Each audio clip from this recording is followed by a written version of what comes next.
Hello అమృత, చెప్పండి. Hello sir, అమ్మని రోజు మధ్యాహ్నం హాస్పిటల్లో జాయిన్ చేశాం. మీరు వస్తారా సార్?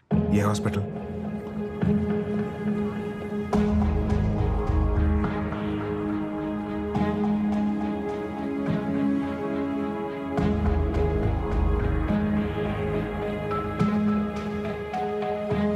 ఏమైందండి? అమ్మకి హార్ట్ స్ట్రోక్ వచ్చింది, ఆపరేషన్ చేస్తున్నారు.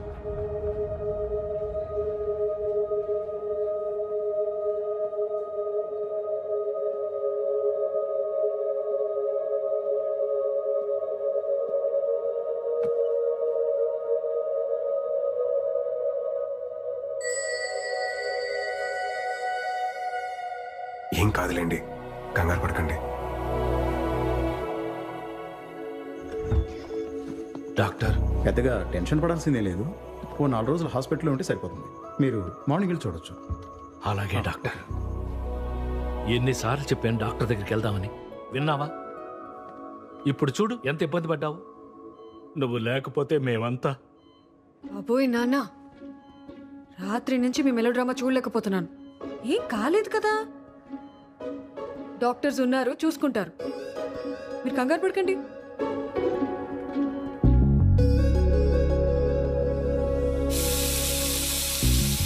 అమ్మకి ఇలా అయ్యేసరికి చాలా టెన్షన్ పడ్డాను సార్.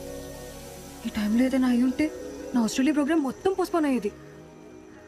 ఆస్ట్రేలియా ఏంటండి? ఓ, మీకు చెప్పలేదు కదా, 5 days లో ఆస్ట్రేలియా వెళ్ళిపోతున్నాను సార్. మా పేరెంట్స్ కూడా చెప్పలేదు. ఇంత సడన్గా ఎందుకండి ఇప్పుడు? సార్, మళ్ళీ కొన్ని రోజుల తర్వాత నాకు పెళ్లి అనే ఎమోషనల్ డ్రామా స్టార్ట్ అవుతుంది. మీకేం సార్, ఎవరినైనా కన్విన్స్ చేసేస్తారు. నాకంత సీన్ లేదు, అందుకే దూరంగా వెళ్ళిపోదామని డిసైడ్ అయ్యాను.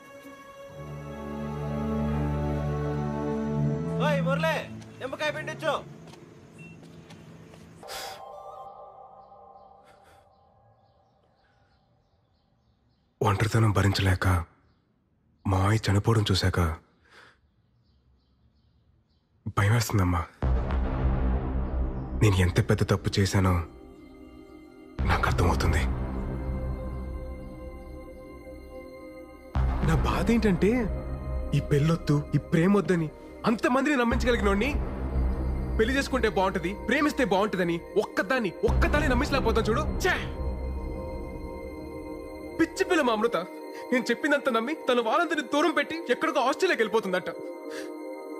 ఏం చెప్తే తనకు అర్థమవుతుందో నాకు అర్థం కావట్లేదమ్మా. నీ ఆలోచనలు మారాయన్న విషయం అమ్మాయికి చెప్తే అర్థమవుతుంది. 1000 అబద్ధాలు ఆడైనా ఓ పెళ్లి చేయమన్నారు, కానీ అందులో ఒక అబద్ధం కారణమైన ఆ పెళ్లి నిలబడదని ఎవరు అనుకోర్రా. అప్పుడు నీ ఫిలాసఫీ కరెక్ట్ అని నువ్వు అంత గట్టిగా నమ్మావు కాబట్టి అంత బలంగా మాట్లాడావు. ఇప్పుడు అదే రాంగని అంతకన్నా బలంగా నమ్ముతున్నప్పుడు ఎందుకు ఆలోచిస్తున్నావురా? వెళ్ళు, చెప్పి.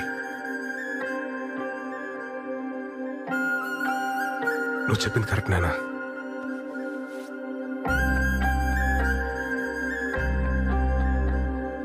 హలో అమృత, నేను మీకు ఇంపార్టెంట్ విషయం చెప్పాలి.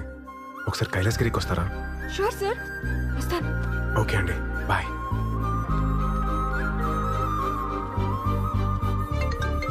హలో, ఎక్కడున్నారండి?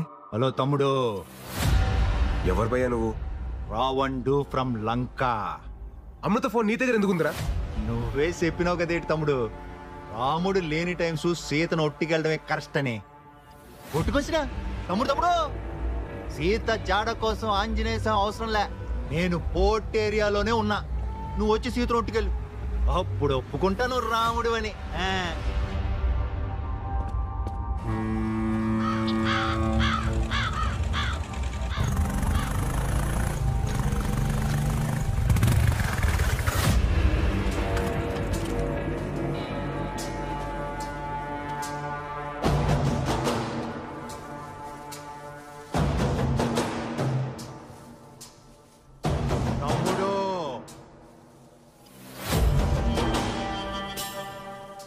పోయిన సుట్టు బట్టలు తక్కువైపోయి కొట్టేసిపోనావు. ఈ సుట్టు మొత్తం బ్యాచ్ తో దిగిపోనావు. ఇదిగో కుంభకర్ణుడు, ఇదిగో ఇంద్రజిత్తు. ఇప్పుడు కొట్టి ఒట్టుకుపో, ఒట్టుకుపో. ఎలా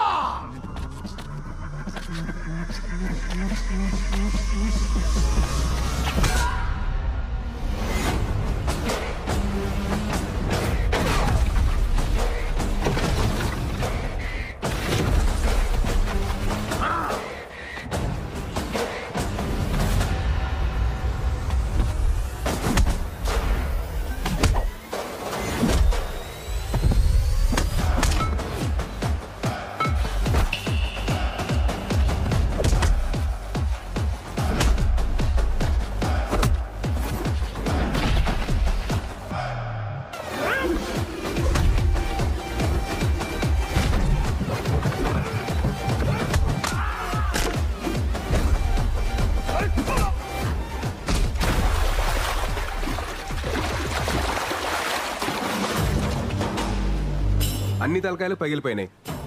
మరి నీ సంగతి ఏంటి? నువ్వే చెప్పు తమ్ముడు. అది లంకైనా డొంకైనా పోర్టైనా కోర్టైనా చివరికి రాముడే గెలుస్తాడు. తమ్ముడు నువ్వు రాముడు, ఇది ఫిక్స్.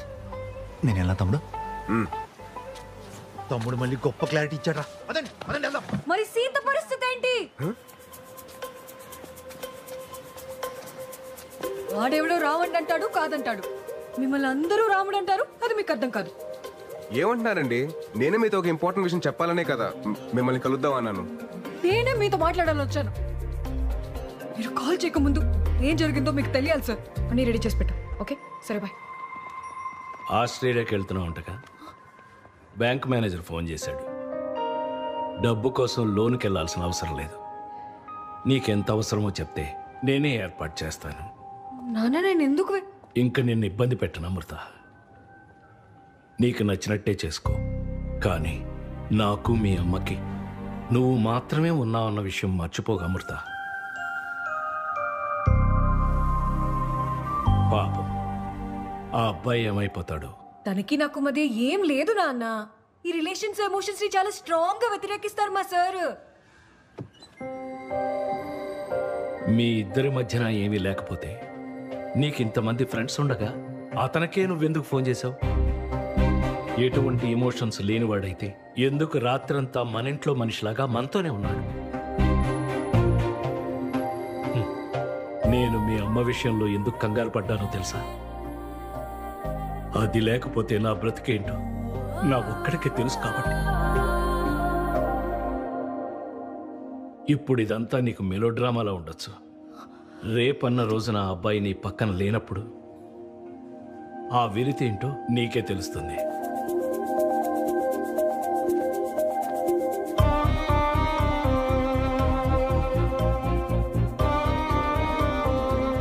అప్పుడు సీతమ్మోరి పక్కన రాములో ఉంటుంటే సీతమ్మోరికి అన్ని కట్టాలు వచ్చుండేవి కావేమో.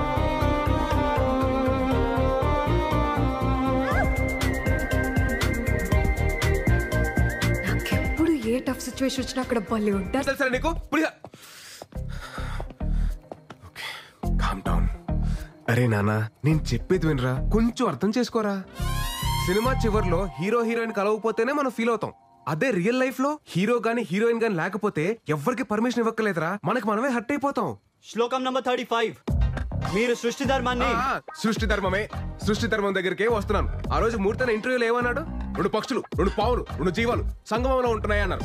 అలాగే మనం సృష్టి ధర్మం పాటించాలి. పెళ్లి చేసుకోవాలి బ్రదర్ అన్నారు. So better sir. సో బెటరే. ఎప్పటి వరకు ఈ వయసు అంతా 19-20 వస్తుంది. అది విషయం.